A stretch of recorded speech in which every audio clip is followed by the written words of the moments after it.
Με παρατεταμένο χειροκρότημα σε πολλά σημεία της ομιλίας του, ο Κυριάκος Μητσοτάκης εκφώνησε μια ιστορική ομιλία στο Κογκρέσο, στέλνοντας ταυτόχρονα με αφορμή τη ρωσική εισβολή στην Ουκρανία σαφή μηνύματα στην Άγκυρα. Greece is a peace-seeking democracy that always extends a hand of friendship to our neighbors.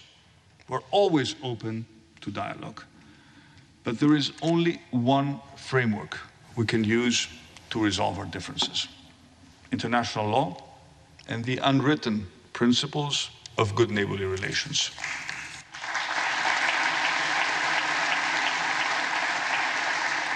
And I want to be absolutely clear. We will not accept open acts of aggression that violate our sovereignty and our territorial rights.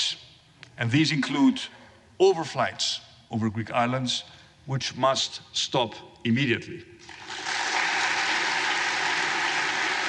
Ο Κυριάκος Μητσοτάκης αναφέρθηκε στο αίτημα της κυβέρνησης Biden να συζητηθεί στο Κογκρέσο ο εξυγχρονισμός των τουρκικών F-16, καλώντας εμέσως τους Αμερικανούς γερουσιαστές να μην εγκρίνουν την ενίσχυση του τουρκικού οπλοστασίου. Please also note, the last thing that NATO needs at a time when our focus is on helping Ukraine defeat Russia's aggression is another source of instability on NATO's southeastern flank. And I ask you to take this into account when you make defense procurement decisions concerning the Eastern Mediterranean.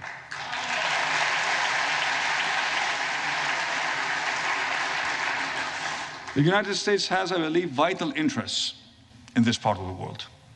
It is very important that you remain engaged and work with partners with whom you share not only common strategic priorities, but also shared values and a shared history. Ο Κυριάκος Μητσοτάκης χαρακτήρισε ανοιχτή πληγή την τουρκική κατοχή στην Κύπρο, δηλώνοντας ότι δεν είναι αποδεκτή λύση δύο κρατών στο νησί.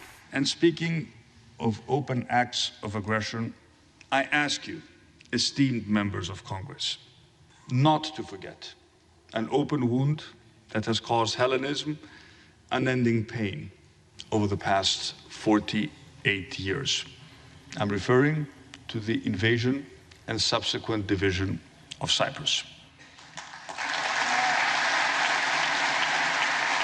This issue has to be resolved in accordance with international law and in line with the relevant decisions of the United Nations Security Council. As I told President Biden yesterday, nobody ever will accept a two-state solution in Cyprus. Η αντιπρόεδρος Καμάλα Χάρας και η πρόεδρος της Βουλής των Αντιπροσώπων Νάνση Πελόζη χειροκρότησαν θερμά πολλές φορές τον Πρωθυπουργό και έδιναν τον τόνο για να ακολουθήσει όλη η αίθουσα του Κογκρέσου. We stand by Ukraine against Putin's aggression.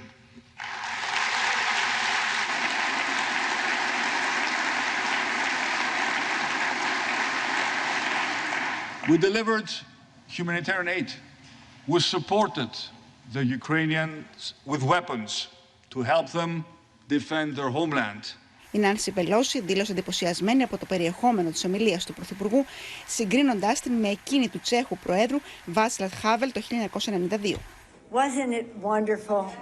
Oh my goodness.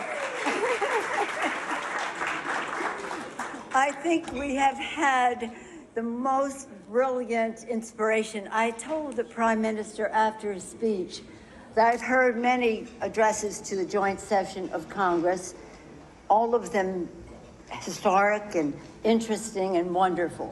There was one that has stuck in my mind for decades, and that was the speech that was given by Václav Havel on the subject of democracy about 30 years ago. Σήμερα προέδρευσα σε κοινή συνεδρίαση του Κογκρέσου με τον Πρωθυπουργό της Ελλάδας, Κυριάκο Μητσοτάκη. Οι δεσμοί μεταξύ των δύο χωρών μας είναι ισχυροί και βαθαίνουν καθημερινά.